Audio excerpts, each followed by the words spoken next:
इस राज्य में 80%, 70% लोग खेती बाड़ी करके किसी तरीके से अपना जीवन यापन करते हैं, भगवान भरोसे जीते हैं। जहां पर खेती बाड़ी नहीं होता है वहां अभी बाढ़ से लोग डूबा हुआ है, जहां खेती बाड़ी होना है यहां बारिश का पता ही नहीं। अभी तक किसानों ने बिचड़ा नहीं बोया। हमारी चिंताएं बढ़ रही है, कल सुखाड़ ना हो जाए। एक तो अभी हम कोरोना से ठीक से निकले भी नहीं, अगर सुखाड़ जैसी स्थिति उत्पन्न हो गई तब और मुसीबतों को झेलना पड़ेगा। लेकिन हम लोगों ने हर मुसीबतों को बहुत मजबूती और संवेदनशीलता के साथ उसका मुंहतोड़ जवाब दिया है। आप लोग का आशीर्वाद रहा, आप लोग का सहयोग रहा। आज इस राज्य को हम अकेले नहीं आगे बढ़ा सकते। इसमें जब तक आप लोग की भूमिका सुनिश्चित ना हो, चाहे छोटा हो या बड़ा हो, हम चाहते हैं कि इस राज्य की हर कोने में यहां के नौजवान, यहां के आदिवासी, यहां के मूलवासी की भूमिका सुनिश्चित हो। आज इसीलिए इस राज्य में फॉरेंसिक लैब में जो बहाली हुई, 99% जो बहाली हुई हमारे स्थानीय मूलवासी और आदिवासी नौजवानों की नियुक्ति हुई है।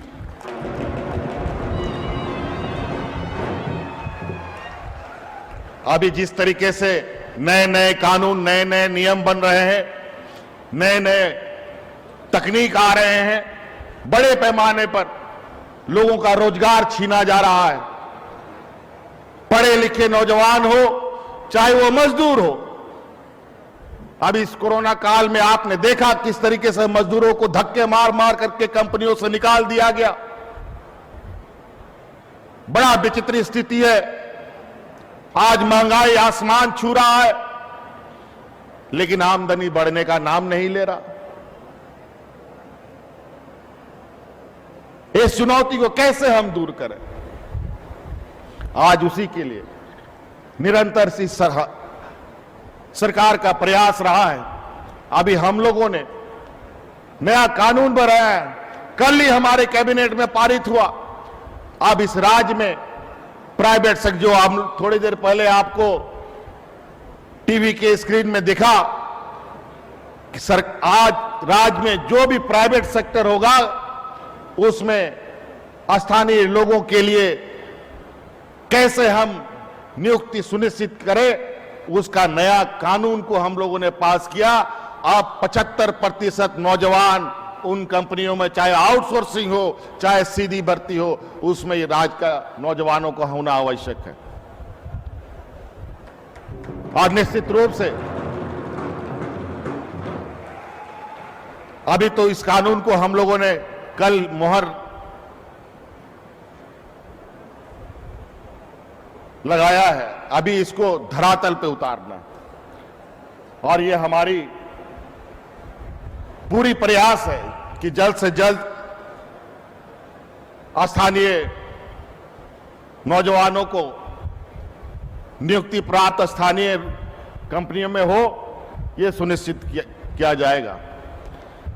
इस राज्य में गरीब, पिछड़ा वर्ग का काफी संख्या है। आज हमारे लिए सामाजिक सुरक्षा सबसे पहला प्राथमिकता है। कैसे लोग मान सम्मान से जी सके, किसी के सामने भीख मांगने की आवश्यकता ना पड़े, हर संभव हम लोगों ने प्रयास किया है। आज इसी के कड़ी में इस राज्य के लिए पेंशन को हम लोगों ने सर्वजन पेंशन यूनिवर्सल कर दिया। हर बुजुर्ग को पेंशन, हर विधवा को पेंशन, हर विकलांग को पेंशन देने का कानून बनाया। आज उसी प्रकार हम लोगों ने अतिरिक्त गरीबों के लिए 15 लाख से भी अधिक अतिरिक्त राशन कार्ड गरीबों के बीच में बंटवाया। आज आप लोग देखते होंगे हमारे ग्रामीण क्षेत्र में आज के दिन में भी लोगों को तन ढकने के लिए उसके पास कपड़े नहीं होते। आज कई महिलाएं, कई पुरुष नंग धड़ंग स्थिति में रहते। आज सरकार ने उन गरीबों को तन ढकने के लिए साल में 2 बार 10 रुपया में धोती साड़ी देने की योजना बनाई। आज झारखंड जैसे पिछड़े राज्य में मनरेगा में मजदूरी करने वाले लोग, हमारे मंत्री जी ने बताया कि कितना कम पैसा मिलता था। हम लोगों ने अपने खर्चे से उनका जो डेली बेसिस है उसको बढ़ाने का काम किया। और तो और इस राज्य में कार्यरत हमारे सरकारी कर्मचारी लाखों की संख्या में हैं, वो अपनी भविष्य की चिंता ना करें। सामाजिक सुरक्षा का गारंटी सरकार देती है, इसके लिए हम लोगों ने पुरानी पेंशन लागू करने का भी निर्णय लिया है। आज गरीबों के बीच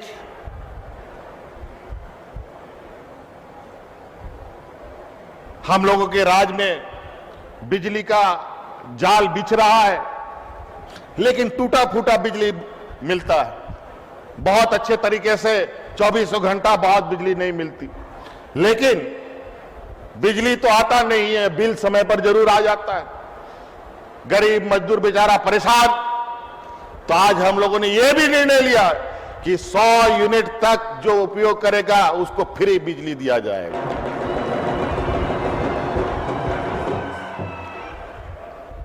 तो कई ऐसी चीजें हैं, अगर मैं उन सभी बातों को बोलना शुरू करूं तो समय भी यहां बहुत लगेगा।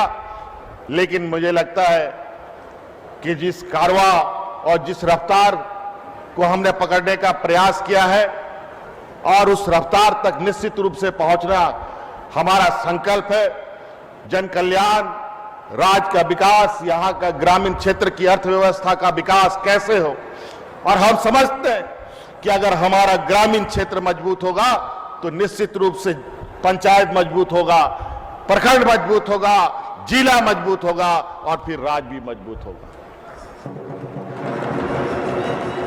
आज आप सब नौजवानों के लिए और खुशखबरी, अभी तो आप लोगों को किसी को नर्स की नौकरी मिली है, किसी को इंजीनियर की नौकरी मिली है प्राइवेट सेक्टर में, निजी क्षेत्र में मिला है। आने वाला समय में कोई भी कॉम्पिटिटिव एग्जाम आप तैयारी करेंगे, चाहे वो जेपीएससी का हो, चाहे यूपीएससी का हो, चाहे इंजीनियरिंग का हो, चाहे मेडिकल का हो, आप अगर वो तैयारी करना चाहते हैं तो उसका पूरा खर्चा अब राज्य सरकार उठाएगी। आपके लिए ये कानून बनाने जा रही है, ये कानून बनाने जा रही है कि आपकी तैयारी मजबूती से हो सके। पैसे के अभाव में आप अपनी पढ़ाई ना छोड़ दें, अपनी तैयारी ना छोड़ दें। आज आप लोगों के लिए ग्रामीण क्षेत्रों में हमारे सरकारी बच्चों के लिए मॉडल स्कूल तैयार किए जा रहे हैं। और वो मॉडल स्कूल ऐसा होगा जो आज आप प्राइवेट स्कूलों में जाकर के अच्छी व्यवस्था देखते हैं। हमारा प्रयास है उन प्राइवेट स्कूल से भी अच्छा स्कूल बना करके आपको देने की तैयारी हमारी चल रही है।